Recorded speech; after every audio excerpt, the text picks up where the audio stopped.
There we are. We are live. Good night, good morning, good afternoon, everybody. And look at the graphics tonight. Happy Canada Day. It is me, not Ty Childs. I am Robbie Baseball over there, somewhere pointing.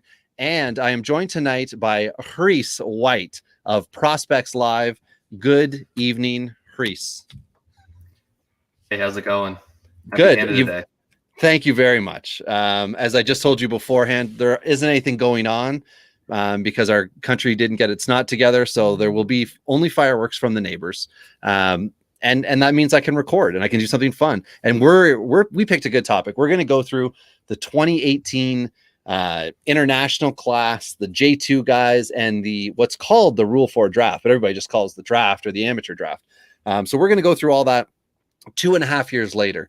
The reason being, we're about a month or so away from most dynasty keeper leagues trade deadlines, and teams are already blowing up the roster and they are setting themselves back by collecting draft picks or collecting prospects.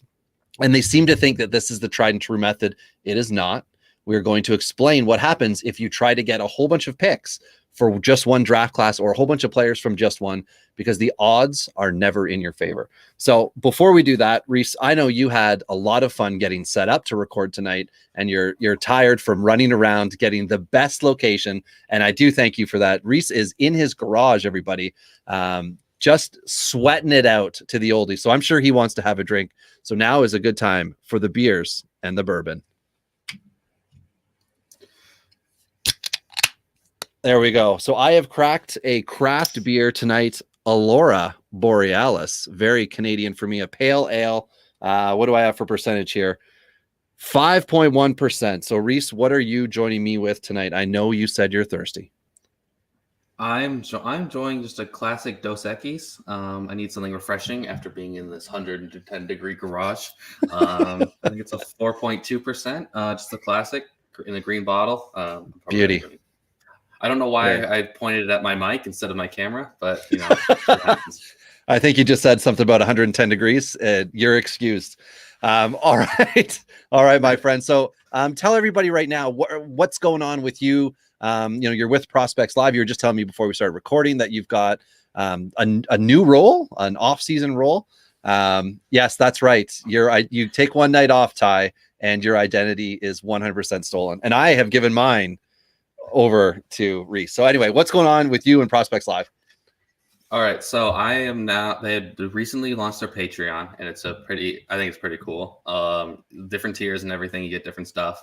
I believe in the $5 tier, you actually get the article that I write along with Jeff Ponce and Matt Thompson every evening, except for Monday, because Monday is a light schedule and only AAA plays on Monday, and AAA is the hardest league to cover.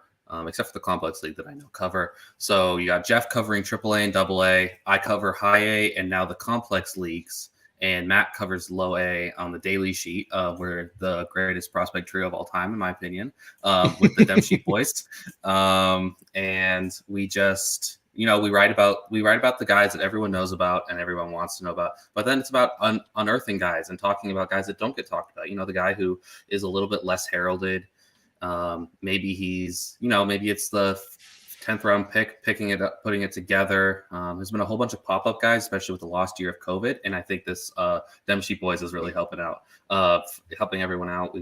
I think we've unearthed a couple of gems, Joe Perez, Oswald Peraza, Ken Waldichuk. And then we try to include video of guys, and we try to watch as many games as we can. And yeah, I think it's a good time. It's behind the Patreon wall. On the $5 a month subscription. But it's honestly been one of the most fun things I've been doing, and I'm glad that they asked me to be part of it. That's awesome. So you said it's $5 a month to get behind the paywall for that one? Yeah, for that one. Yep. And there's a whole bunch of other stuff as well. But then there's a whole bunch of different tiers. It's a really cool thing, and helps support us because we all Prospects Live, we try to get out to the games. Right.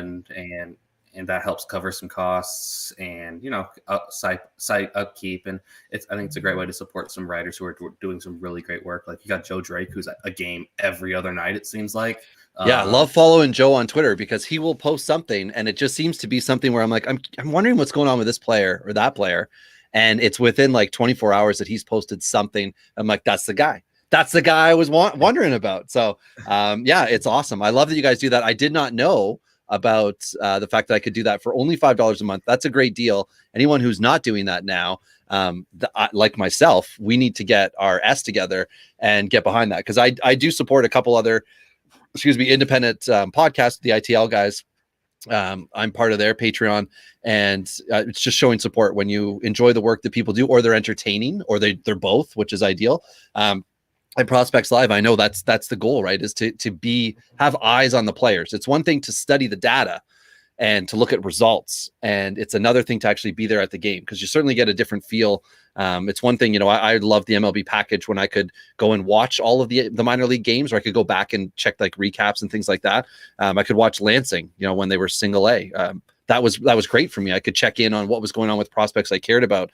But it's awesome that you guys are doing that on the site, and you're keeping things and keeping people up to date. So, and that's what we're kind of doing that tonight. But we are also stepping back to the year 2018, and we're talking about what happened.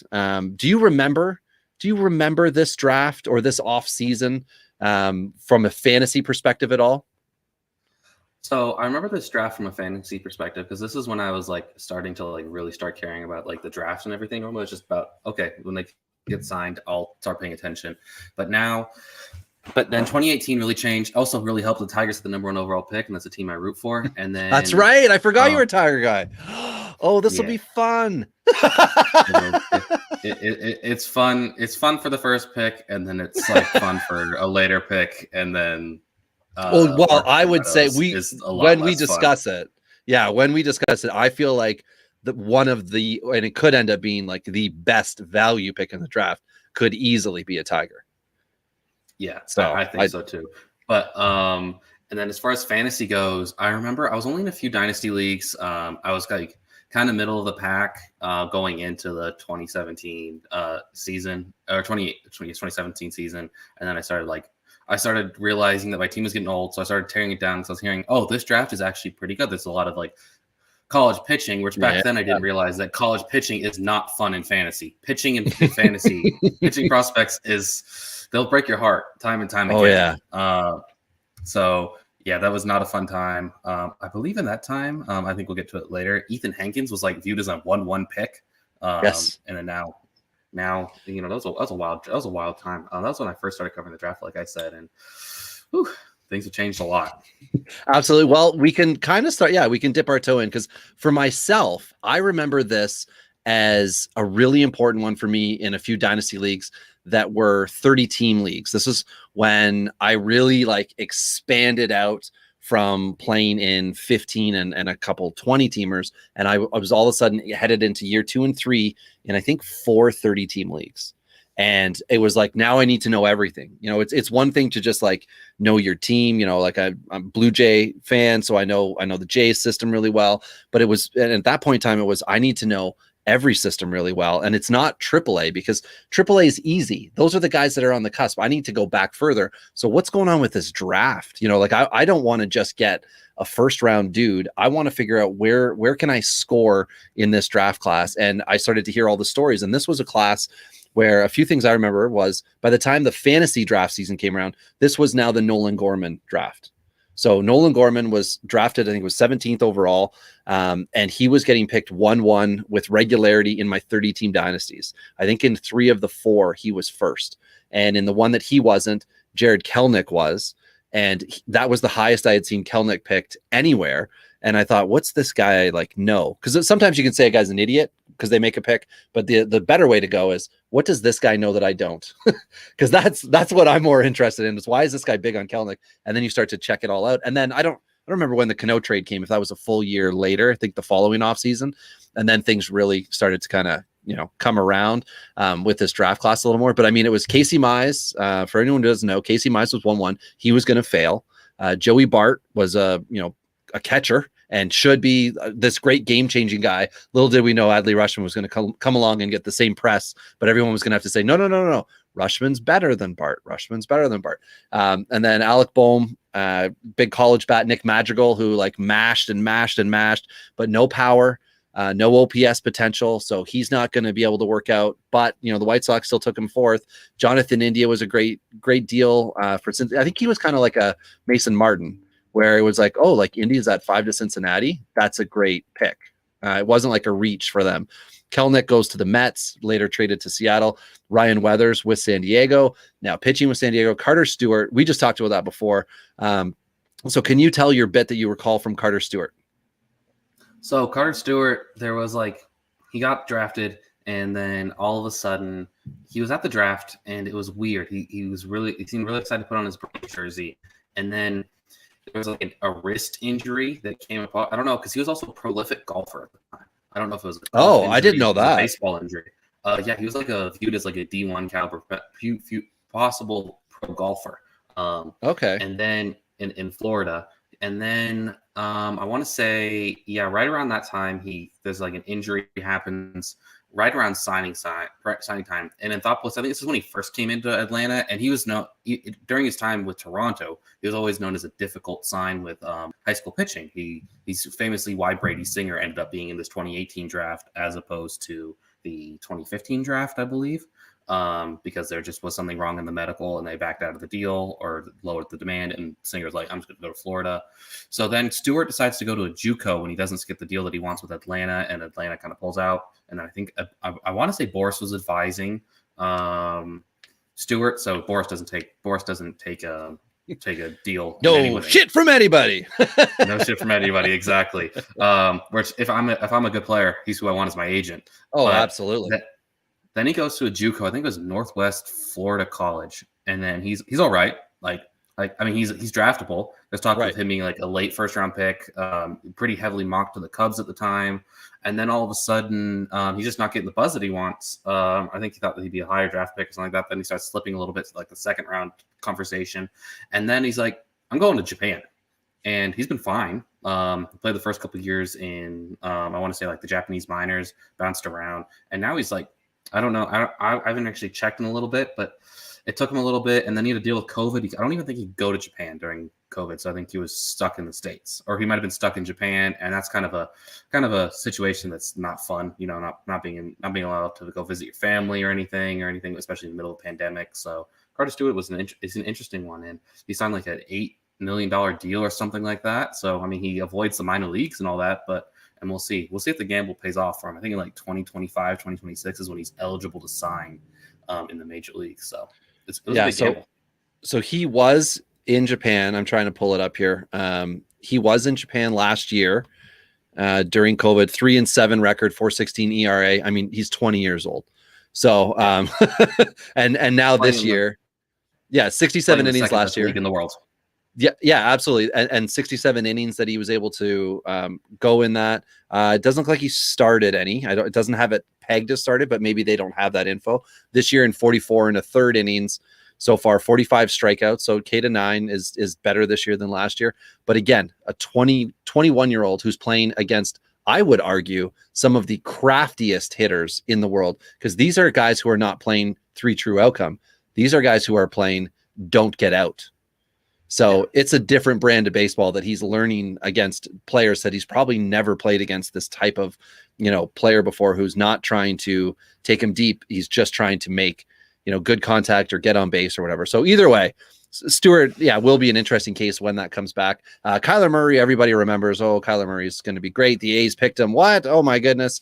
Can they give him the money? No, he still went to the NFL. So then we have Travis Swaggerty, who I believe in the last month underwent season-ending shoulder surgery. So that's rough. Grayson Rodriguez with Baltimore, who's still prospecting on the way. Jordan Groshans with Toronto. And at the time, Rhys, I remember the deal was Groshans signed under slot, and they picked up Adam Kloffenstein, who was his high school teammate in the second round.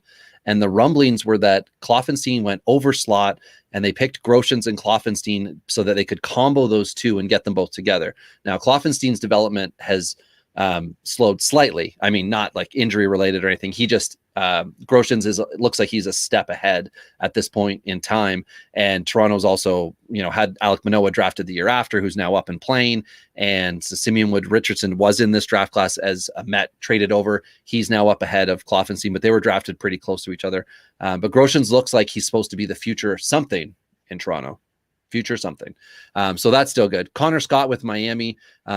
He signed. He's in the system. He's not doing great things at 13. Logan Gilbert, we know now he's up with Seattle. Cole Winn, this is 15th now. We are in the draft. He's, I think, a double A is where Cole Winn is right now. Yeah. Okay. And then Matthew Libator, who was thought of by MLB.com at the time as possibly the second best player in this draft. He went 16th to Tampa Bay, who then traded him for some no-name outfielder. I can't remember what his name was. What was it? Hall of Fame World Series, but they still lost. That's right. Randy Arozarena was part of a package with Libator going the other way. And now I still think Libator is amazing. Great curveball. I really think it's the no sticky stuff might actually make him a better MLB pitcher because it might combat what others were able to enhance what he was doing naturally. So Jordan Adams, multi-sport athlete with the Angels, and they've done this a few times now where they've picked high school outfielders early and just like let him go. Like they're doing that development thing. It's as if they thought Trout was a good idea and they wanted to see if they could replicate, one of the best players ever with the high school outfielders. So then quickly move on here. We've got Brady Singer at 18, Nolan Gorman at 19, Trevor Larnach at 20, Bruce Turang with Milwaukee was 21, Ryan Rolston, who just got promoted to AAA, Colorado starting lefty pitcher. So take that for what it's worth. Just got promoted, but then got hurt. He's going to be out, I think, until August. So the odds of seeing him this year are slim. I had him kind of as pegged as a bust because he's going to be 24 by the time he debuts. And again, it's Colorado. And I don't mean bust like he's not a good player. I mean bust like we know Colorado sucks at developing. We know Colorado's an insanely difficult spot to pitch from. And that's what's going to make it hard from fantasy purposes. He could absolutely in 5 years be a reputable starting pitcher somewhere. He might just need the out of Colorado treatment, which I think most of the players on that team probably want that right now. Anthony Siegler, catcher, high school catcher with the Yankees, was at 23. Nico Horner, who was drafted, made his debut, was 24th with the Cubbies. Matt McLean with Arizona. I couldn't figure out where Matt McLean was at this point in time. So I don't know if you had any info. At the time, Yeah. he was in high school. He was a Southern California high school guy. So he didn't sign then? No, they were $300,000 apart. Okay, there we go. That explains why I could not find him. I was a big fan of his, actually. I thought that he was like a top 15-ish talent in that draft, especially with the way he just kind of popped up. And in the area, he's kind of like, there's a bunch of McLeans and a bunch of McLean boys, and they're all kind of good. The youngest one, or one of them, is at Arizona State right now and is going to potentially compete for the collegiate national team, which is exciting. And they're kind of like famous in that Irvine area for being like a baseball family and a baseball hotbed. Okay. They're really good. McLean was really good his draft year, started to show some power. And then he was willing to sign from what I've been told, but they were just a part on the money. He valued himself a little bit, and he's like, I'll just go to UCLA and be fine. Get a good education for 3 years and hang out. Yeah, if the difference is he still feels he's going to be good enough to become a pro, and in the meantime he can go get an education, go get that education and develop. Develop a little more too. Okay, well that's interesting. And then Tristan Casas, who for some reason a lot of people think is a J2 guy, but nope, he was drafted 26 overall. Mason Denneberg with Washington, high school arm. I'm pretty sure he had Tommy John surgery in 19 and was out most of last year or whatever. He's back now, but he was out with Tommy John. Seth Beer, who is on the cusp of a promotion. He was with Houston, traded to Arizona in the Greinke deal a couple years ago. Noah Naylor with Cleveland. We can all just assume no Cleveland player is flying up the Cleveland system. Thank you, Cleveland. JT Ginn, 2-time first-round draft pick, I believe. Drafted by the Dodgers, didn't sign, which is interesting of the Dodgers to have drafted somebody like that and not signed them. Then Shane McClanahan, and this gets interesting for me here, Rhys, because he was drafted lefty pitcher, now up with Tampa Bay pitching. A lot of potential with him. This is a compensation pick. This pick exists because the previous year, Drew Rasmussen did not sign with Tampa Bay. And after he did not, McClanahan was not that pick. It was Nick Schnell, the next one, pick number 32, for not getting Drew Rasmussen, who they have since, he drafted or was drafted later on in this.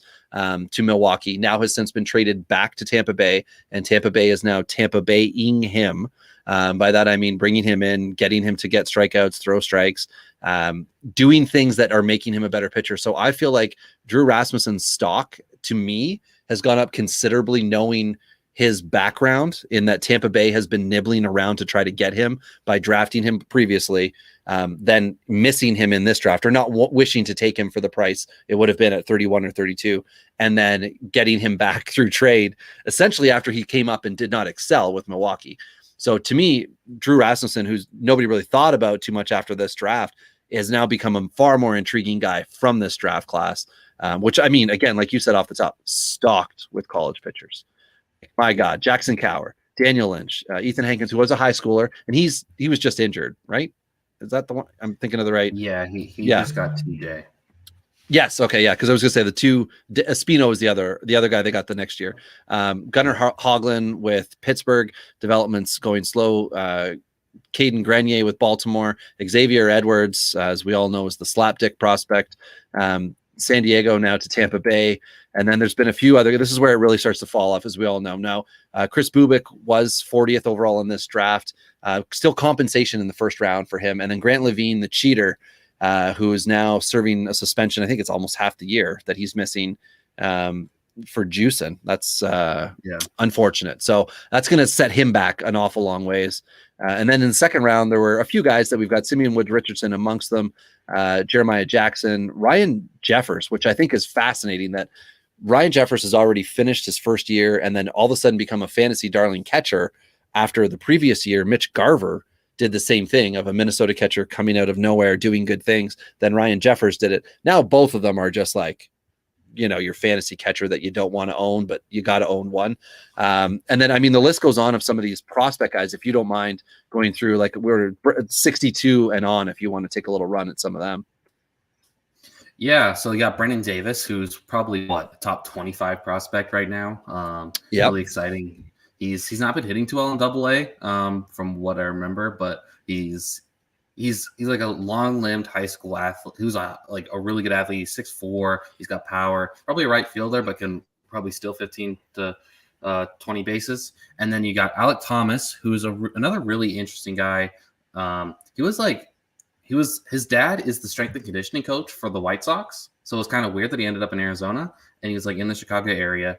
He's got less power than Davis, but I think it's better hit tool, some speed. Josiah Gray traded from Cincinnati to the Dodgers, where you go from one good pitching organization to another. You're doing pretty all right for yourself. Right. At 72. 62 and 63 were Brennan Davis and Alec Thomas. And then you got Cal Riley at 90, which I thought was a really good pick. And I like Cal Riley a lot. I think he's on the verge of making the major leagues. I don't know if he's going to be very fantasy viable this year, but I think going on down the road, actually, you never know with catchers. Anyone could be fantasy viable. You and I could be fantasy viable at catcher at this point. I'd take 100 at bats of useful if I could get it. Exactly. 100 at bats of just plug them in as long as they're getting the playing time. At this point, I don't really care. And then at 94, Kyle Isbell, who has been up in the majors, but he was sent down and then started hitting well in AAA, if I remember correctly. And then we got Cody Hoyer, 168th by the White Sox, who is an interesting college arm, I believe. Yeah, and he's already pitched in the major leagues, but now I think he's down in AAA or something like that. Drew Rasmussen, who we touched on, at 185. Jaron Duran, who is at 220, who White Sox fans, Red Sox fans are clamoring to be up right now. And honestly, you add him to that already pretty good 2 through 6 lineup, and I think he maybe help them clinch a division title. Maybe if he's good from the jump. He's been pretty good. Although I have heard that the Red Sox want him to compete in the Olympics. So keep that in mind. Oh, that's interesting. With people stashing him, it is a dangerous game stashing prospects, especially in redraft leagues. That they might want him to compete in the Olympics because that'll help. They think that's a good experience for him and it'll help. But I'm not 100% sure on that one. So we'll see. Tyler McGill, who has pitched in the major leagues, you think he's been with Seattle as well. I messed that up. There's a different, like, this one's been up with the Mets. He's up now, I believe, with the Mets. But I was thinking of another one because I'm a big Jerry DiPoto truther, and I feel like he makes a lot of really good moves. And I was thinking, oh wow, was that part of the Cano trade too? So I just quickly pegged it in, put the question mark. So I just checked before we started recording. So yeah, I took that info out. But this McGill again, he's up. So this is the 230th pick, and then Durant at 220, knowing that he's one of those consensus on the cusp top 50 prospect guys, but more realistically, as far as like 5-year projections, should be a top 20 guy, because the moment he's in, he's ready. This isn't like a bring them along and see what they're going to do. Like, this should be a hit the ground running, best case scenario outfielder, which unfortunately this year, all we've seen from a lot of this class has been worst case scenario, right? They're coming up and they're hitting flat. I mean, we could run through the Kansas City rotation, but I don't want to cry. It's Canada Day. It should be a little bit of positivity here. Exactly. And then there's Lars Nootbaar, everyone's favorite name. Amazing. Everyone's favorite fourth outfielder at 243, which, hey, if you get a fourth outfielder at the 243rd overall pick, you're doing something right. If you get a major leaguer who sees some sort of service time and collects that major league check, you're doing pretty all right for yourself as a team. And then I think who we alluded to earlier in the thing might be the value of the draft, Tarek Skubal, who has been looking good recently at 255. I don't know if you know his story. Boris kind of fell into the Tigers' lap, and Boris was like, "You should draft this guy." And Alavila will listen to anything that anyone tells him to, because I think he's kind of a dope. He's like, yeah, sure. And you know what? Boris was right in this one. Boris, really smart guy. And then at 554, we have Nico Holsizer, who I'm not sure how much of a prospect he is, but he's so much fun. Like, he's got crazy hair. He hits the ball really far, and it's like, okay. And he was with Los Angeles and then got traded to Tampa in, I want to say it was like a reliever trade, because those two teams trade relievers back and forth. Yeah, I can't remember if it was what was it? Kolarek, maybe, who went. I don't remember what it was, because Kolarik's now out in Oakland now and struggling, unfortunately. But whatever the deal was, you're right. It was an RP, and I put him on here just because as I was going through, because you go through like 200 names and you're like, none of these guys, like none, no one after Skubal was I thinking to myself, wow, good pick. Like, to this point in time, right? Like, we still. Yeah, we're 2.5 years out, but only one and part of a season out on player development stats. So realistically, there are still a bunch of other guys who, when we do this in 1 year, may get themselves on at this point. But realistically, inside the top 255, we're somewhere around 60-ish guys, but realistically 40-ish guys of note who look like they could be MLBers. So Holsizer was one of those where I'm like, well, I know this is a power for days guy. Let's just see. And then there is a really interesting list, and I think a little bit we can learn from guys who didn't sign. Now, for reference for this year, for anybody that doesn't know, there will be 20 rounds in the MLB draft. I don't know how many additional compensation picks are getting handed out, but we are going to call the draft 600 and change. So if we see the best potential player who's now in MLB 2.5 years later is Tariq Skubal, that means that half of the draft may not at all be fantasy relevant, but it doesn't mean that it's going to be from round 10 on. It's going to be vastly different, because if you look at some of the names that we're about to mention here, and Rhys, if you want to rhyme off the names, none of these guys signed, but the teams that drafted them all, I'm sure, wish that they had got these deals done. Oh, also, before we jump into that, there's someone who actually recently just made his major league debut that was drafted in this draft, Aaron Ashby. And he got rocked. Perfect. Threw him on the sheet. He got rocked. Well, I don't know if Jake Fraley was in this draft class or not. I remember looking at him and thinking, maybe I was looking at 17s or whatever it was, but I remember going through and thinking like something about Fraley, and maybe I'm just way off on it, but regardless, that's one of those guys too, right? That's like not thought highly of. And then because when I was going through, I went through all of my previous leagues. If you use Fantrax, you can go on. Look at your previous seasons. You can go back and look at your rookie draft. So I created an ADP based on all of the leagues that I was in that drafted that year. And I tried to figure out kind of who were the fantasy guys that were the most relevant from doing that. So, but yeah, do you want to rhyme off all those names in green? So this is like pick 922 and later. These are all guys who were drafted, not signed. All right. Atlanta selected Gabriel Rodriguez, 922nd overall out of, I forget where he was playing at that time. I forget off the top of my head, but he was. And then at 1,052, you had Cody Hosey, who Kansas City could have really used that type of prospect. Yeah. I think that's when he was still with Tulane, right? Yeah. Because he was a draft eligible. He was a redshirt sophomore that got drafted by Kansas City and then decided to go back to college, and it worked off for him because he ended up being like a first-round pick by the Dodgers. And yes, as if they needed another good prospect, right? Exactly. And then Austin Wells got double dipped by the Yankees. They drafted him out of high school, which is rare. Like rare that the team goes back to the well. Like we just talked about Rasmussen.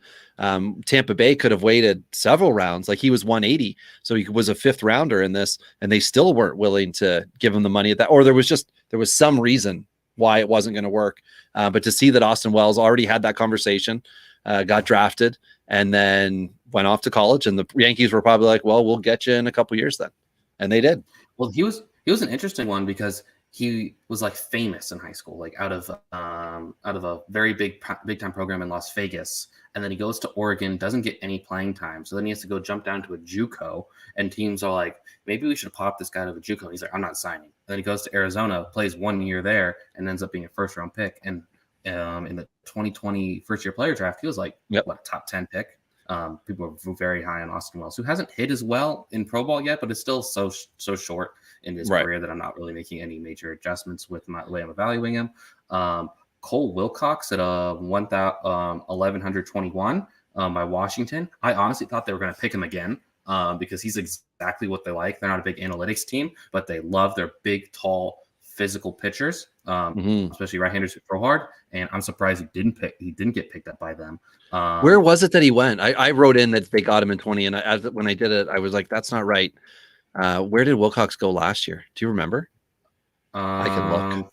Third round, got popped by San Diego, got involved in the trade that sent Blake Snell to oh no, he's in Tampa. Cole Wilcox, he went from San Diego to Tampa, which, I mean, San Diego does a good job of developing pitchers. Tampa does a fantastic job, especially big pitchers. Like, look what they've done with Tyler Glass now. Apparently, their pitching coach is also huge. Apparently, he's like 6'10", so he knows how to deal with tall pitchers. Yeah, he's a big guy. Well, Tampa's all, like Ty talks about a lot, how Tampa loves the arm slot difference that all their pitchers bring. So they want the pitchers to all have the same arm slot from where they're throwing their different pitches from, but they want all of them to be at different release points. So it's screwing with everybody to make it even more exhausting to deal with them. But, oh, wow, I didn't realize. Yeah, I've forgotten that Wilcox was. So, yeah, so that's another one, too, though, where Washington, I mean, the high school drafted guys, right? Like, we know it's risky, but we told the story before about it. Rowdy Talese was in one of these, like, post, 800 picks way back when. And whoever the first rounder was that the Jays had, I can't remember who it was, Phil Bickford, I think, showed up to like report or whatever when they were trying to get the physicals and stuff done, had a broken arm. Failed to mention that when he was taken in the first round, like 12th overall or something. So the Jays didn't end up signing him, and Rowdy was slated to go off to college and do whatever he was going to do. And the Jays were like, well, hey, it turns out we've got like a couple million extra dollars. And Rowdy had kind of thrown this like random number that if he got, I think it was like $800,000. If he got $800,000, he was going to sign a pro deal. So he had told Toronto that, and they knew, and then like life went on. And then all of a sudden Bickford shows up, broken arm, and they're like, we're not signing you. And boom, all of a sudden Rowdy Talese is in. So any one of these guys could possibly have been a late signing if one of those first round dudes, like the Atlanta guy, which makes like Gabriel Rodriguez could be in Atlanta now, but it didn't happen. And that's a little unfortunate, but sorry, I didn't mean to you're good. Crush the roll there. Phil Bickford was a weird one too, because he broke his arm when he reported to Toronto. And then he was another one that Anthopoulos was like, I'm not gonna offer you the same amount of money. And then he went to Fullerton, and then he pitched well, and then he got like, apparently there's some like off the field stuff with Phil Bickford. Yes. Pretty bad off the field stuff from what I've heard. But he went to, and then he's like, oh, I'm going to be drafted if I'm not going to be here. He's like, I want to go get drafted. So he went to a JUCO, got drafted. I think he ended up in the Brewers system. They got DFA'd fade, and now he's pitching for the Dodgers because as if the Dodgers. But what's weird is he's like pretty generic for somebody who throws the fastball pretty hard. So, but not to get too much of Phil Bickford. Then there's Cole Henry. He was drafted by the Tigers, 1,125th overall, and then he ended up signing with the Nationals in the last draft. Yeah, that's where I got screwed up. He is that. Yeah. Yes, it's that Cole. Too many Coles in baseball. There we go. Too many Coles. Too many Tanners. Too many. What's the other one? What's the other name? There's one Jeff and I were just talking about. What, like a white boy name? Yeah, like a white dude name that's always popping up, and they spell it differently too. I mean, there's all the different Connors who spell it all the different ways, right. And it makes it difficult when you're writing every day to try and remember which way this Connor spells this way. Yeah, we know it's not Lars Nootbaar. There aren't a lot of those around. There's one and done. Exactly. And that's the way St. Louis would do it. There's only one Tariq Skubal, so it makes it nice. And there's only one Slade Chaconi. There's my segue. 100 or 1,000. Oh, my bad. No. I was just laughing. 1,135th overall out by Baltimore. Which, could you imagine what he would look like in Baltimore's system? That would have been crazy. Kumar Rocker, very famous guy. I don't know if you've heard of him. Might have pitched one of the greatest college games of all time. And imagine. But what would you prefer? Would you prefer him as a Rockies pitching prospect, or would you prefer him to now have this illustrious college career behind him? College career, easy. Yeah, and I'm sure that's why he did what he did. Yeah, and he was someone who, same thing that actually happened this year. Velocity dipped in his draft year, and people were like freaking out about him, and he's fine now. He's probably gonna be a top 10 pick, and everything worked out well for him. He's just not the generational prospect that I think people thought he was coming into this season. I remember people picking him in 2019, even though he didn't sign, and trying to argue the point that, well, he was drafted. So based on this league, like this fantasy league's rules, and then you're like, no, they have to have an MLB affiliation. Like, they have to have signed, and people were arguing because they thought, like, they were like, I'm willing to wait. Like, he's going to be that good that I'm willing to wait on him. And now, of course, right? Like, you go through the college career. Now he's a bit of a different player. Yeah. And then the final one on the sheet is Hudson Haskin, on 1,163rd overall by Oakland. Haskin was someone in this most recent draft that I kind of like picking up in first-year player drafts because I think there's some power, there's a little bit of speed, and I don't remember why he didn't sign. I think he was just sometimes teams just draft guys just to develop a relationship. And Oakland probably thought they were developing a relationship, hoping that he didn't like blow the doors off everyone at college, and then ended up being like, oh, this guy's pretty good. And then he was, from what I've heard, he was valued by Baltimore's model as a first round caliber. Oh, okay. That's from interesting. what I've been told. So he was an interesting pick when they decided to do that weird Kierstad, play around with bonus pool type thing.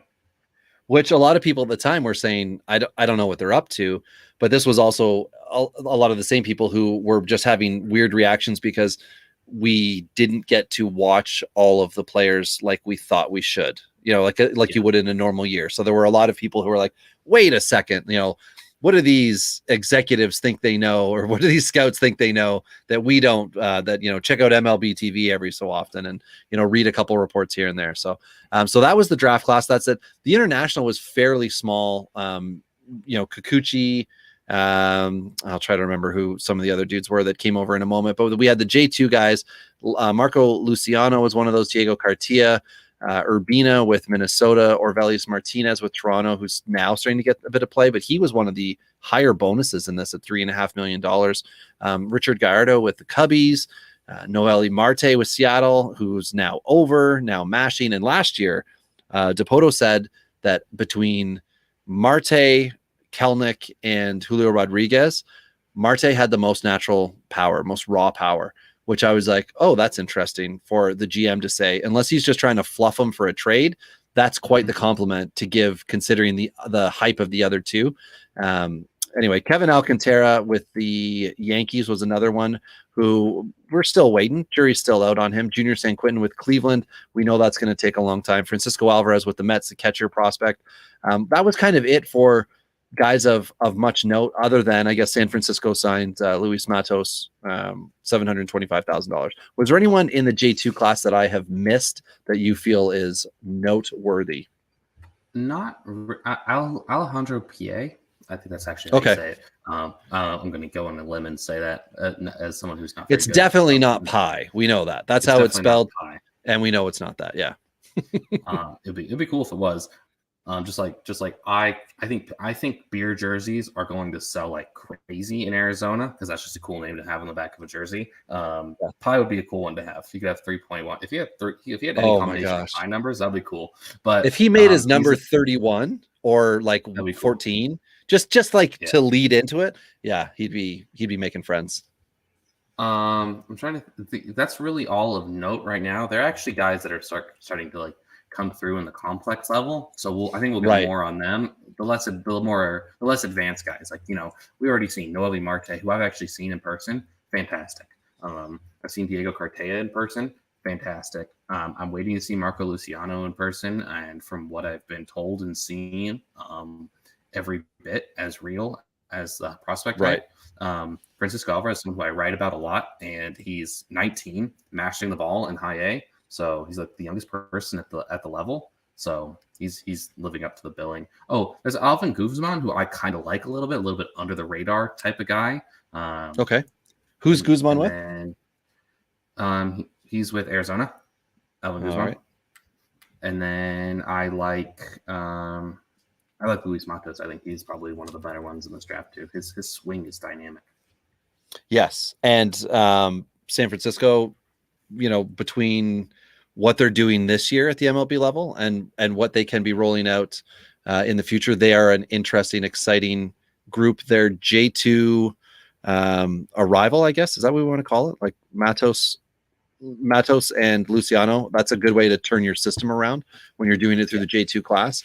But again, this is all typically whatever you want to say about the Rule 4 draft. That would be like the MLB draft. That would be a 3 to 5 year window. And then you should know exactly what type of a draft class that is, because those players should be up. They should be at the upper minors, back and forth, things of that nature, because they get exposed to the Rule 5, college guys after 3 years, high school guys after 4. So they need to be moving up and within those systems. Whereas the J2 guys, it's 5 years and beyond in some of those cases because they are signing at 16.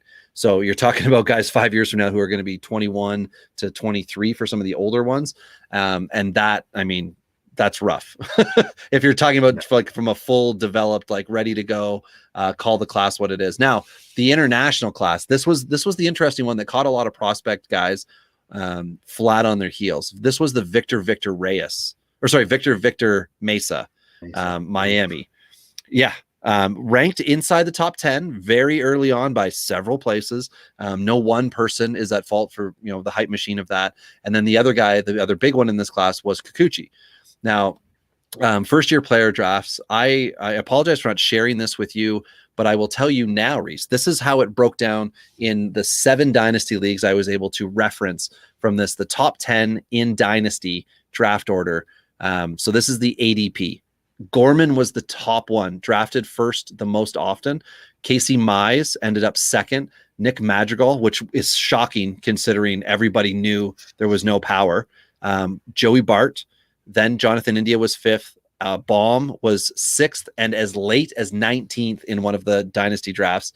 Kelnick was 7th, as high as 1st. Kikuchi was 8th, no higher than 5th, no later than 11th. So he was right in that sweet spot because he was a plug and play guy, which in dynasty, very important. But the weird thing is Victor Mesa was 9th, the 9th highest drafted out of this class. And like, imagine all those dynasty owners out there now who are saying, but blah, blah, blah, Cuban guys, right? Like, Puig and like, so I think he's done a lot of damage from the fact that he hasn't come up. Now he's got a brother, Victor Mesa Jr., who's supposed to be decent, also with Miami, and he signed for over $1 million, but further back. So anyway, Larnick, who was 10th overall in ADP, as high as 7th. Then Brady Singer was 11th. Wynn was 12th. Nico Horner, thanks to that immediate promotion, he was as high as 13th. Libitor, which is odd, as high as 4th, but overall his ADP was 14th, which is really weird. Swaggerty 15th, Beer 16th, Weathers 17th, Groshans 18th, Grant Levine, who we talked about having issues, pop for steroids, 19th overall. Mason Denneberg 20th overall, and then the list goes in. You get some J2 guys. You have Cases at 22, Luciano, who is the big J2 guy, 23rd overall. And then there's a bunch of college a bunch of college hitters and guys like that afterwards. So if we were to redo this now tonight, you and me, who do you think would be your 1-1 of this group of guys? You can draft from the J2, from the internationals, from the Rule 4 draft. Who are you taking 1-1? Let's go through a little bit. I'm going to go with Kelenic because I think, knowing that what I know now, I'm not too disturbed by what happened at the major league level. Guys come up, they struggle, and I still think the upside's there. I think there's a chance for a possible, just in fantasy terms, like a top 5-round perennial guy who maybe tops out as a top 3-round guy. Because I think there's a chance for 30 home runs, 15 stolen bases, and in today's game, you can't ask for much more than that. And I think he'll be like a 260, 270 batting average guy. I don't think he's ever going to be elite in any one category, but he's going to be one of those guys who contributes in a bunch of different categories and is solid and should hit in the middle of that Seattle lineup that's getting progressively better. And they're actually a sneaky good team this year. They're not the worst team in their division. No, and it's a tough division, and they're right around 500 right now. And they're getting the thing that Dipoto struggled with immensely, which is comical to me. He was a relief pitcher. He cannot build a bullpen. You don't say it's not just him, right? The manager's got to put the guys in, the coaches have to develop, blah, blah, blah, blah. But he, has not been behind an amazing bullpen like this yet. So it's nice to see for him that he's been able to do it, because we know they've got all the prospects that are supposed to come up. They've got the pitchers are doing well. I talk about him a lot, but Kelenic, yes, came up and struggled. And I don't think that's the worst thing for a player to come up and struggle. I think the worst thing is for the player to not come up. So let's get him up and then let's move on. So if you're taking Kelenic 1-1, I'm taking Luciano at 1-2. I love the fact that he's got a ton of prospect hype. I love the fact that he's a shortstop and he's on a team that's doing shockingly well, which might actually pursue them from doing any type of bottom out whatsoever. And they might be able to just stabilize and use some of that San Francisco money to make themselves a more competitive club so that he can walk in and be part of and eventually become one of the stars. But he might not actually need to walk in and be the savior like we've seen with some other teams where they're bringing prospects up and they're like, here are the keys to the castle, make it rain. Kelenic was kind of, a big hyped acquisition, a big hyped promotion, all the crap in the offseason about he was offered a contract. Once he declined it, they said, well, they weren't going to promote him. All that stuff is not part of Luciano's thing. Let's see if he's able to come up in San Francisco and be the guy I want him to be. So who is your 1-3?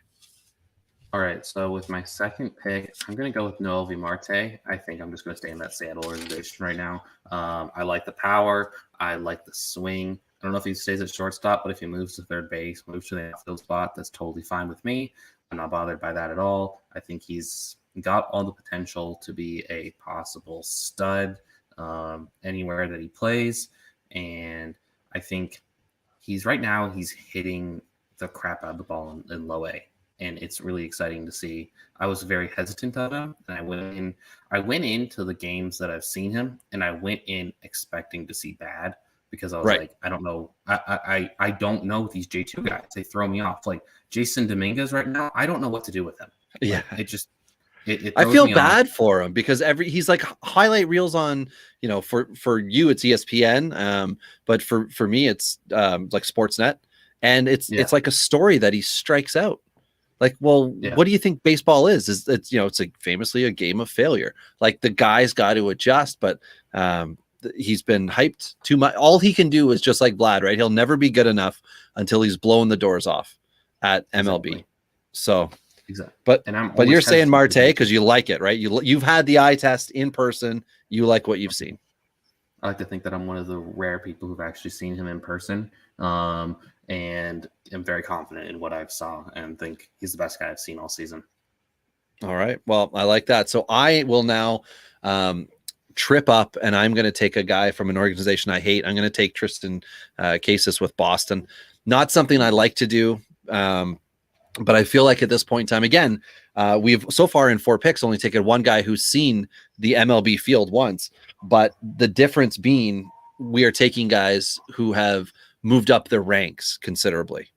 Outside of the one draft where Kelnick went 1-1, these are all huge bumps up from where they were going, 2 years ago when they were initially drafted in fantasy. So Casas is my next guy with Boston. Who do you have at 1-5?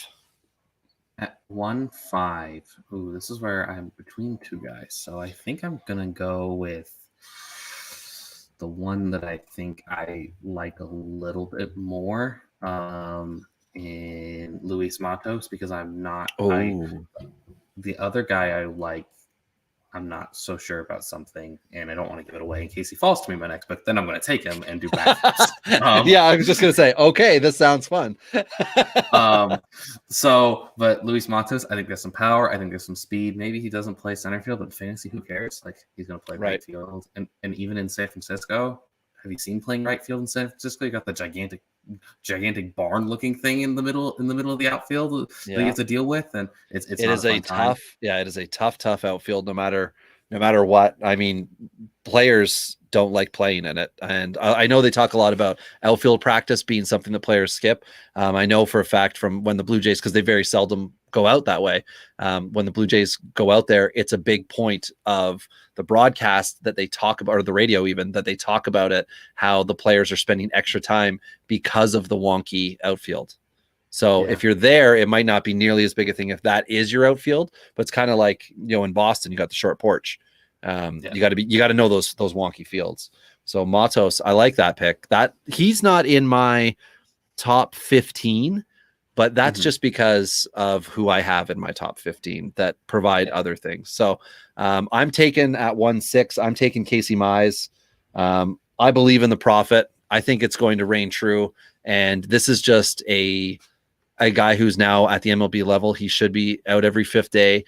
And this is just going to be a slow ascension. And I'm here for it because I'm getting the bonus now. He certainly isn't a start every day guy at this moment. I'm picking and choosing. But watching how Kansas City's falling off, and unfortunately their pitching hasn't taken off, which is a lot of this draft class. It's not helping them. It could be a step back for them, and they've sucked the last 6 weeks or so. Cleveland is like 1 foot in, 1 foot out, and Detroit may very well get some free agents in the next, this next offseason and start to turn the tide. So Correa. Well, that's and Ty as well. He talked a lot about the fact that there are a lot of elite MLB shortstops, and it's a matter of did the team sign them or not, because there was the Strasburg offseason. There were a few starting pitchers that were supposed to be dynamite. And then Strasburg and one other guy, I can't remember, who signed before the season even ended. And then it was like, well, that kind of took the wind out of the sails for some of those, potential big things. But this is like, it's Story, Correa. Oh man, there's a bunch. The Simeon's in that mix now for sure. I don't know if Torres, anyway, whatever it is, there's a whole bunch of legit shortstops that were all drafted, I think in 12. So they're all at that point in time where they've exhausted everything. So anyway, so Casey Mize is mine at 6. Who do you have at 7? All right. I'm doing backflips right now. Francisco Alvarez. Again, catcher. The catching thing. But for me, the way I evaluate fantasy catchers, like catching prospects, would I love their bat if they were in the outfield? And yes, I would love Francisco Alvarez's bat if he played in the outfield. That's very fair. Totally fine. I think about it like, could they handle playing another position and still be fantasy relevant? Like Dalton Varsho was a big one for me, where that opened my eyes. Like maybe he can't play anywhere else. He can play there defensively, but like, do you really want Dalton Varsho taking up one of your 5 outfield spots? No, he's only interested because he's a catcher. That's exactly it. That's the allure. Yeah. But then it turns out he might not be a good major league catcher. So, and he's like shorter than I think. But Alvarez, I think the bat plays anywhere. I'm also going a little upside hunting, I think. I like that. Yeah. So far, we only have one player each with MLB experience. So that's changing for me with the 8th pick. I'm taking another college pitcher. I'm taking Brady Singer. And there is another pitcher that I like more. But I'm taking Brady Singer for the fact that he can be part of my team now.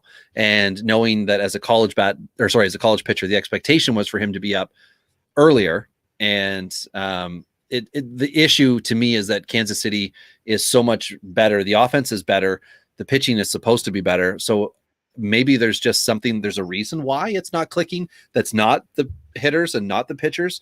What are they called? Coaches. That's right. Coaches. Yeah. So maybe there's a change that needs to be made to that process that can then right the ship. And a guy like Singer, much like I'm talking about Casey Mize, they can just be better moving forward. Not that they have been, 6.5 ERA guys, but they can certainly be 3.5 ERA guys, and they can be K per 9, and they can stay in ball games longer and, put the ball in play more. I'm not, even though it's fantasy, I'm not huge on having a guy that has, 10 strikeout potential if they never see a 7th inning. Like, give me a guy who's going to give me 12 quality starts over 200 Ks. I'll deal with the Ks elsewhere, but I want to make sure I can get that quality start. And then they're in for the win too. So, which is a fantasy stat, as frustrating as it is for a win. So who do you have at 9? At 9, I'm going to go with, between two people again. So we'll see how that goes. I'm going to go with Brendan Davis. I think he's a top 25 prospect, like I mentioned earlier. Yep. There's power. There's going to be a little bit of speed. I'm a big fan of his in general. I do have concerns about whether he's going to strike out a little bit too much as he climbs the ladder. But honestly, guys are striking out left and right. And strikeouts aren't a fantasy stat, batting averages, but you can mitigate that with a whole bunch of. You can draft. If you really want to, you can draft Nick Madrigal. If you really want to draft just batting average, but I hope I didn't give away your pick there. No. Yeah, I like Brendan Davis a lot. Okay, I'm glad you weren't going to go Nick Madrigal, because I just, looking back on it all, it's weird. It was a very divisive prospect in fantasy and regular life setting. And in the fantasy setting, he was like, oh, this guy might steal 30 bases. And then we learned he might not be a good base stealer. He's just fast. Like, he doesn't have the base running instincts. And yeah, I'm not a big Nick Madrigal person. I'm sorry if the Madrigal family's tuning in. I know sometimes they like some of my tweets back when I used to cover the draft. It was kind of awkward. Well, I can say for one, I have currently Nick Madrigal as my number 1 dynasty second baseman headed into this year. And I thought the La Russa to Chicago was going to be amazing for exactly what you just said, 30 stolen base potential. Because I thought, here's somebody who can hit 300.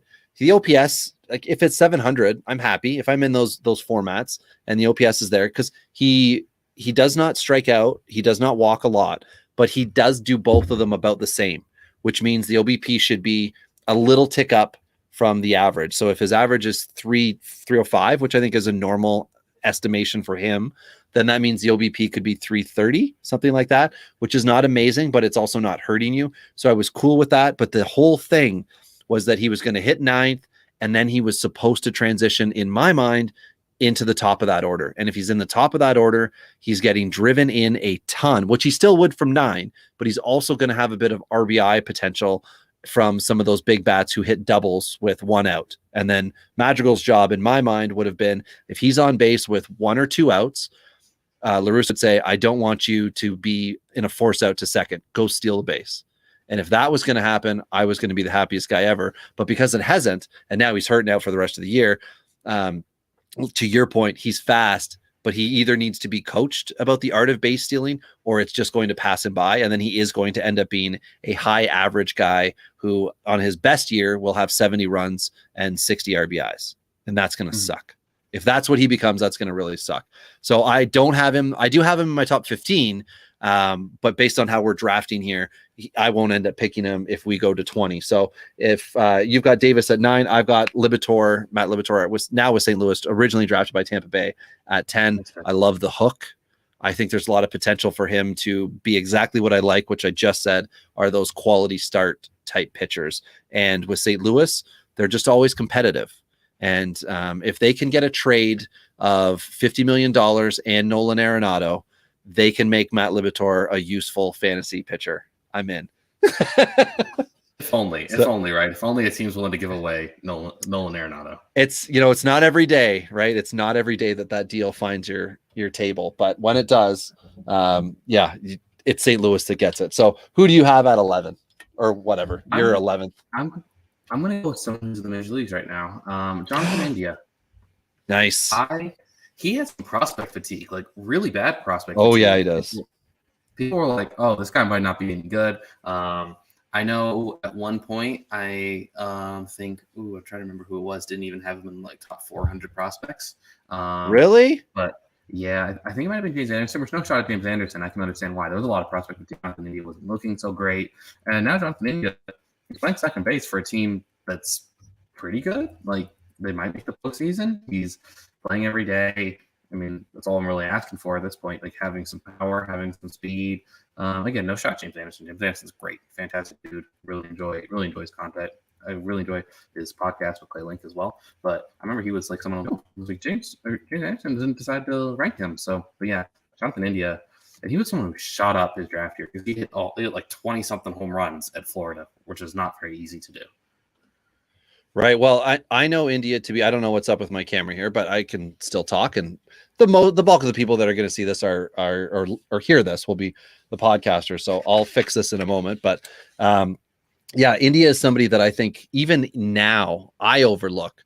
But we talked about him a week ago on our live stream. And I said, like, he to me is entirely possible that he will be a rookie of the year, runner up, or depending on the second half. Just because Cincinnati's so damn good that not only can they drive him in 80 times this year, but he can find himself getting 70 plus RBIs if he has a really good second half. And like, they're mashers, they're so good. And the pitching, that's going to be the big thing in Cincinnati. If they can continue to pitch and stay in ball games and do all those things, then obviously it makes it a lot easier for the big dogs to do what they've got to do. So, but if you've got India at 11, then I'm going to take Kikuchi at 12, which I know isn't the best pick. I know it's a lot of Seattle here, but hear me out on this. I get to stream my pitchers. And one of the things I love in fantasy is picking and choosing my matchups. Now, Robbie Baseball 1 on Twitter, I'm stating every day 2 streaming options. If one of them is taken, I give you a third option that I think could be fine, but the hopes aren't as high. And then I have a don't start guy. And the reason that I do that is that I love doing that in my dynasty leagues. And a lot of people do DM me, which they're more than welcome to do. I'm happy to offer my opinion, but I've decided to post it for the public and give myself a public record. It's very much like SP Streamer, but the difference is that I'm thinking big leagues. So I'm trying to find people that no one likes that like would be your starter option, your streamer option, if you're in a bit bigger league, or if you have a lot of guys that you roster, because I like to have 8 or 9 starting pitcher options and then just stream the guys. And Kikuchi to me is now moved out of streamer territory, and he would just be a start guy for me. And I can see him continuing that into the future. And I like the way that he's developed. Now in Seattle, it's 6 starters. It's hurting a bit this year. I don't think they're going to do that next year. So I'm not concerned about the future. But for me right now, I'm loving me some Kikuchi. There we go. I like the Kikuchi pick because he's like you said, ready just to go in. He came in, pitched. He kind of struggled his first little taste of the majors, but now he's a comfortable mid-rotation starter. Like 9.0 K per 9s is not a K per 9 with a 3.13 batter based on balls per 9. That's not bad. And a 3.34 ERA, you can't ask for much more than a guy that you're getting 12th overall. Not bad. I like that pick. You're still there? Oh, I think he died on me. Let's see what's going on here.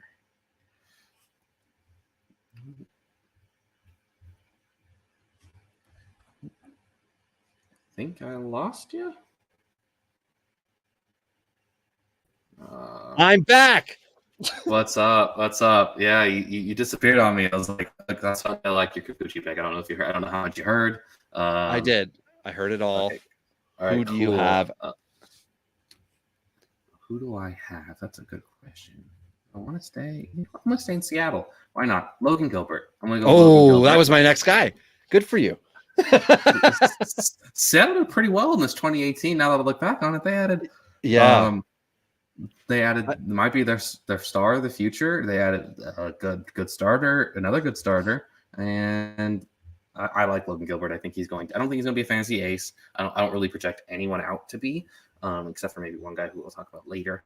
But he's going to be a solid. I think he's going to be one of those guys. I know you talk about streaming. I don't think he's going to be a streamer. I think he's just going to be a solid plug and play guy. Yeah. Top 100 pick every year in redraft leagues. Or sometimes in dynasty leagues, I like to think, how would this guy fare in a redraft league right now? Because that's how I'm going to value them. And I did a dynasty league this year where I started, and I only have my prospects to trade them. I'm not using them. That's a great lot strategy. Of high picks, and I trade my prospects to replenish my major leagues, and it's been really good. I'm kicking everyone's ass in that league because anytime when Jared Kelenic was called up, boom, floated him around, and who did I get? I got Joe Ram with a Jared Kelenic plus something else package. Ooh, so, that's nice. I was like, damn, yeah. So that's a fun strategy. If anyone ever wants to try that in the league, gotta make sure that no one else in the league knows that strategy. That's exactly it. Because everyone's gonna be like, I hate when you're in a league and someone starts devaluing your players because they know your strategy, or because I'm known as a prospect guy. Anytime I start asking about prospects, their value goes up. It's like, no, I just like this prospect and I want them. I'm not trying to pull a fast one on you. If I wanted to pull fast ones on people, I'd play leagues with public people. Yeah, well, it's funny that you say that, Rhys. It's very funny that you say that because we had, the league troll of the Dingers Listener League, Roto Ronnie, on Sunday night with us, and he and I go back and forth the odd time. We can get a trade done. By no means is it something that can't be overcome. But he said to me, he's like, as soon as I ask about somebody, he's like, well, then I got the Robbie tax, because there's a reason that I'm asking about somebody who nobody else is talking about. Like, why is it that I want to know about Patrick Wisdom the second he got called up? Like, why am I knocking on doors about Jake Faria, about all these like random peripheral dudes? And again, like the idea that you said about prospects, we had somebody in a 30-team league. I took a screenshot of it. I'll post it up on the website, on Twitter. But they had all of their picks in a 10 pick draft, 30-team league. Were all in the first 29. I'll very quickly have a look at who it is. So they picked, let's see, where was it here? They picked 3rd overall. They picked Madrigal. 4th, Joey Bart. 5th, India. 6th, Alec Boehm. 7th, Kelnick. 8th, Kikuchi. This is the same owner in a 30-team league who sold everything to get all these picks. 11th, Brady Singer. 15th, Swaggerty. 19th, Grant Levine. And 26th, that was his last pick, was 26th, Logan Gilbert, who you just mentioned, which is why I brought it up. He sold everything he could to get these picks. And what did he do? Traded them all away to get established MLB guys. Like, the guy put in the work. His name's Bobby. Total dickhead. Annoyed people in fantasy leagues to the point that I removed him from one because we had a bunch of guys exit after the first year of this league. And I asked them all when they were leaving, I said, hey, like, what's going on? Like, why are you leaving? And I had more than 3 specifically state that they couldn't stand checking in with the league chat or doing this or doing that because Bobby was just on them constantly about this player or that player or whatever. And like, to his credit, he was putting in the work, but to his detriment, he was making the league not fun for a whole bunch of people who then quit, which then puts the onus on me to go find 10 more guys every year. But what I ended up doing was I was like, okay, I'll just replace one Bobby and instead of 10 dudes every year. So some of the guys in the league weren't happy about it. And I said, I understand that, but you got to see my side of it. Do I want to replace 10 dudes every year who are annoyed at one guy, or one guy once and then, however many leave the league? But that just kind of proved the idea of like drafting all those guys in 2019. If your plan is to draft them and develop them or let them develop, you're going to be in last place for a hell of a long time. But like you just said, Rhys, if your plan is to draft them for their prospect status and trade them, which you did at peak with Kelnick, get yourself that established high-end major leaguer, and then those stats just make it happen. You just have to be patient enough to wait for it. So you took Gilbert at 13. At 14th, I've got Shane McClanahan. I'm liking what I'm seeing out of him. I think he is very fortunate to have avoided the clog of starting pitchers in Tampa Bay. It's just a matter of him now continuing that development at the MLB level. I think he's going to be just fine. My thing with McClanahan is that I worry with all American League East pitchers. When is the American League East going to start biting you? Like with Manoah, when is playing in all those offensive ballparks going to start hitting you? And then you have to adjust. But McClanahan, pitching well. It's all the and like I said, adjustment with those guys too. You're right. It is because they can come in and they can have 6 good starts, 8 good starts, depending on the schedule. You know, if they're playing out of division a lot. But once the Yankees see them for that third time, once the Red Sox see that guy for the third time, the game plan has changed and they need to be ready. Once you get those 2 back-to-back starts where it's at Red Sox and at Yankees, that is a void for me. And that's like, how Manoah started his career, I think, was at Boston at New York at Boston. So yeah, actually, I think he was at Buffalo, but it was like a Yankees crowd because all those rabid New York fans went out to go see him, if I remember correctly. And his mom's a Yankee fan too, which was interesting to see her like get out. It was a fun one. But yeah, so you went with McClanahan. I like that pick a lot. That leaves me that you actually took who I wanted. So boom, I feel good about that one. Yeah. You know what? I'm gonna go with a college guy who has made the major leagues, Trevor Larnach. You know, he's not the sexiest player, but I think there's a chance he hits 30 home runs. I think once Minnesota turns their crap around, they'll be fine. How are they going to do that? How are they going to clear out what they've got? You know what I mean? Like Sano needs a path out. Like they've got to figure out how to make Buxton not a twin because you just can't pencil him in to play. They got some work to do in Minnesota, but I like the Larnach pick. Yep, I like that one. It's scary in Minnesota. Like what could they do? Like, well, if Royce Lewis doesn't get hurt, right? You got another guy.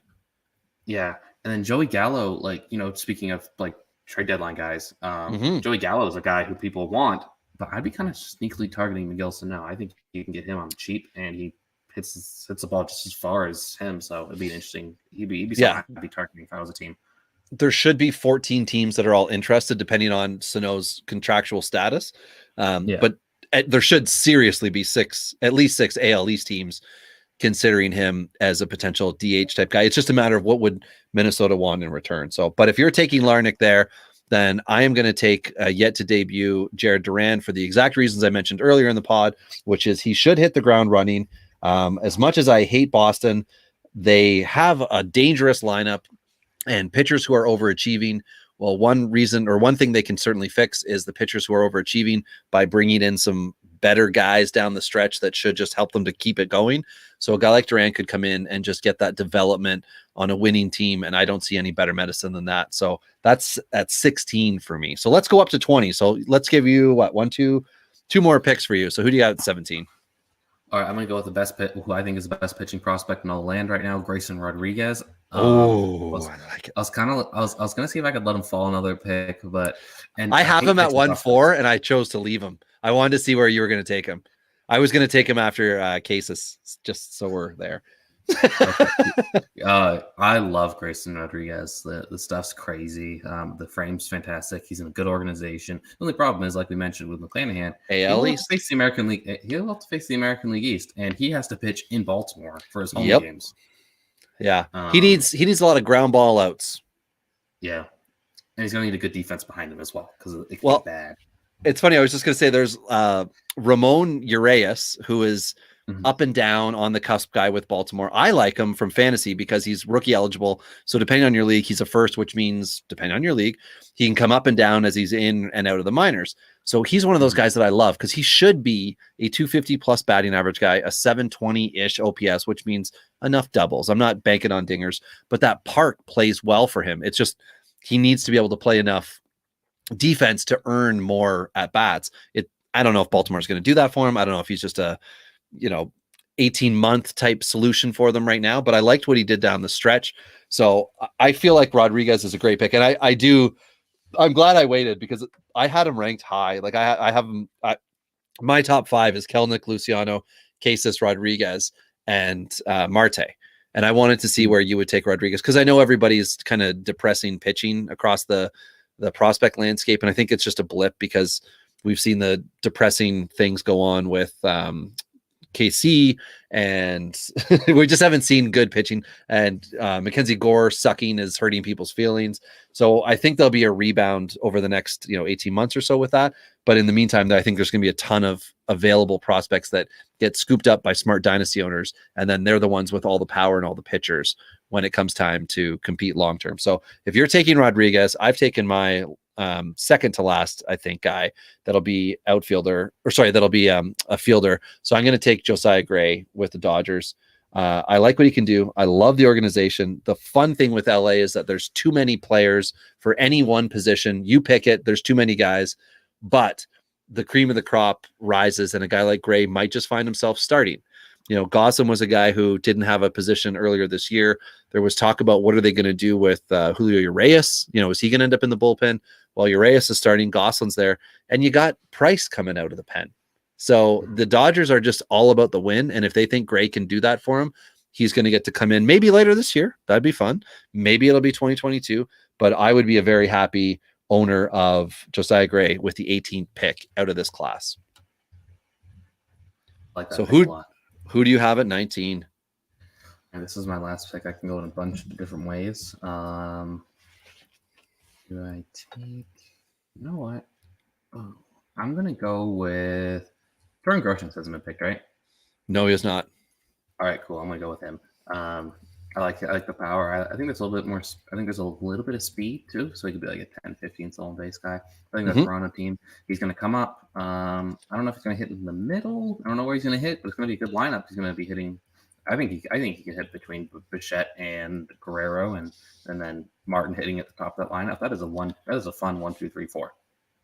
Yeah, and knowing that Simeon should not come back next year, there's definitely the ability to have a little switcheroo if they want to do something fun in Toronto. And as well, if you've been looking, Kevin Smith is back, baby. He is back. And I'm curious. Good. Yeah, I'm curious to see if Toronto might want to slide him over to third base and then bring him up. See what they've got in him. Now, Ty thinks that could be a possible trade chip if they want to do something at the deadline. But I feel like his stock or pedigree hasn't shown to be like, true cut, and you can expect this, that, and the other from him. But he could be somebody that the club brings up and just sees what they can get from him in 120 at bats down the stretch.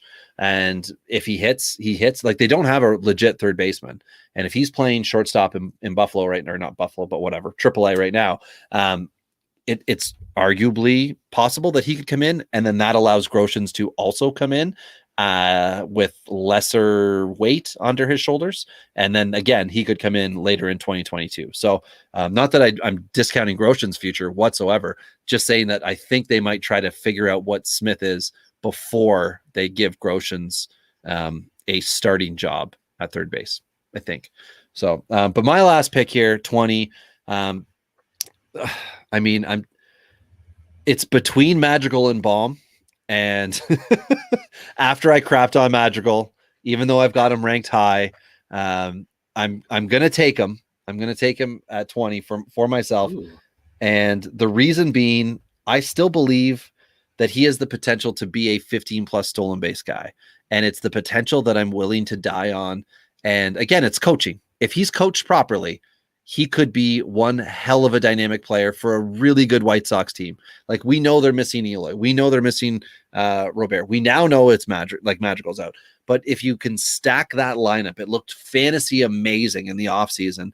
And even if he's at 9 to start the year and gets enough, 40-ish games, let's say, that he leads off or is in the top 3 of that lineup for whatever reason, because baseball happens, he could deliver and be huge. But he has to steal bases. And because we're still talking about prospects or guys from the 18 class, I'm going to say he's got the potential to improve and the potential to morph into a player. I really thought he was going to be that guy that just everybody loved in the stands. Like, Madrigal jerseys were popular because he's that gritty dude. But it turns out that although fast, he's not the most intelligent base runner, and certainly not the best at stealing bases or just not running, I guess, is the other thing too. So perhaps Ricky Henderson comes on as some sort of consultant, just throwing the idea out there. And then maybe, the White Sox teach him how to steal the damn base next year. And that would be great. So that's it. So that gives us a fun wrap up here. This looks nothing. I will post this up. This looks nothing like anyone's ADP from the draft. And I love it. And I love that if you think back about building your team, your dynasty teams, and then realizing that you've missed the mark, or there's a couple super teams in your league or your division, and you now need to reset the clock, it's never a good idea to tear it down and to bank on picks. Because if you just go back and start looking at guys from 2018, here are 20 dudes that can make monumental shifts within your league, within your division. And they were not all thought of as highly sought after guys. Like McClanahan was a peripheral first round dude. Jared Duran was not. Grayson Rodriguez with Baltimore has done nothing but impress. Gray as well. There's guys. Davis was another one. I remember hearing a couple reports about Davis in the offseason, and I took him early, like 40th or so in a draft, and a couple guys were like, oh, good pick. I was like, hey, thanks, man. Thanks. I'm going to wait it out. And that's exactly what I'm doing where I own them. So I think that's a good rip on all this here. I don't know if it was that everything that we said we were going to cover tonight. Let me look here. I am interested that neither one of us picked Bohm and neither one of us picked Scooble. I think Scooble would have been my next pick if we would have gone to 22 total picks. Yeah, Bohm was my next up. So okay. Yeah. That explains me.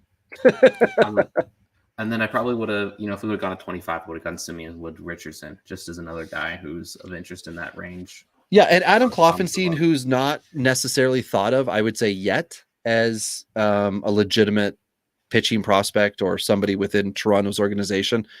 He is someone else who could certainly make an impact down the road, but Simeon Wood Richardson would be the Toronto guy on this list. And I remember when he got brought up, I thought, like, I don't know, guys. I feel like this was the return, right? It was Anthony Kay and Simeon Wood Richardson that came back for Stroman. And, I'm in Toronto here. People were up in arms. Why did we get rid of Stroman? And this was my argument to people within fantasy baseball. Stroman could still be a Blue Jay under contract today. And what he would have gone through was the transition in Toronto of not bottoming out, but just not trying to compete, but trying to flip that table and then come back into order. Well, Anthony Kay is giving you the odd innings here and there, and there's no way that Simeon Wood Richardson should be up this year. Like, he could, but that would be bad development in my mind. And what does Toronto suck at right now?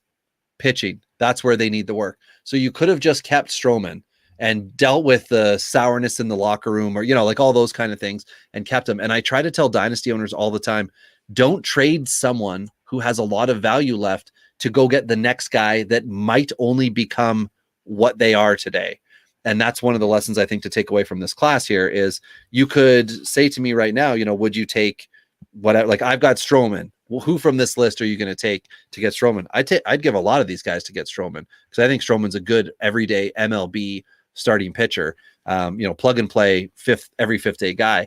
And that's one of the struggles with going through and doing this, is that people don't understand how hard it is to find these guys. And we're talking, 2.5 years from when the J2 draft, or sorry, when the Rule 4 draft was, 2 years from, or two and change, I guess, from, 3 years from when they were drafted, 2.5 years from the J2 class, all being like officially announced and kind of organized and all those things. Like, so much has changed, right? Like, Marte was not a guy. Luciano was like, yeah, he could be good. Now look at what's happened, right? Jared Kelenich's at the top of all these lists. So the wait game, the patience game in dynasty fantasy baseball is the one that proves who can win. Certainly who the guys who don't have the patience are going to be the ones that lose. But I mean, I don't know. It's fun. There's a million ways to win. My favorite way is to use the picks to get the prospects that are closer. And if I'm drafting guys, I have no problem taking the Kikuchis of the world, the Ha-Seong Kims. And I know it doesn't look good today for Ha-Seong Kim, but it's getting better. So, Rhys, I can't thank you enough for coming on to breaking down this class with me. It was a blast. We've got a good list that I will post up at Dingers Pod. So, Rhys, if you want to recap, where can people find you? And if you want to just say one more time about the awesome deal with Prospects Live. All right. So you can find me on Twitter. My own personal Twitter is at Rhys White. All my writing's been at Prospects Live. I help them with the off-season reports. We actually did a really cool MLB mock draft recently where that's we got right together, and it's on YouTube if people want to watch it. I think it has eclipsed over 3,000 views. Oh, nice! People from MLB teams watching it. You had parents of the players watching it. It was a good time. Who did you? Oh, okay, you're the Reds. Nice.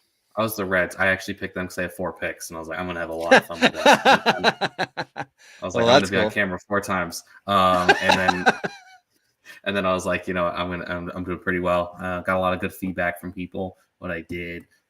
This is gonna be speaking of first year player drafts, this one's going to be an interesting one. There's going to be a lot of high upside guys, but it's a lot of pitching as well, sort of like this 2018 draft. So you kind of just have to work your way through the whole minefield of pitching and fantasy baseball. And then the Patreon, there's a bunch of different tiers. This starts at like $2 and goes all the way up to like $25. And each tier you get certain benefits, and then each tier you go up, you get the same benefits from the tier before. Like you can find the daily sheet that we write every 6 days a week. Me, Matt Thompson, Jeff Ponce, and we go through and we cover like 80 plus guys every day. And it's not just the top 100 prospects, because that's not as fun.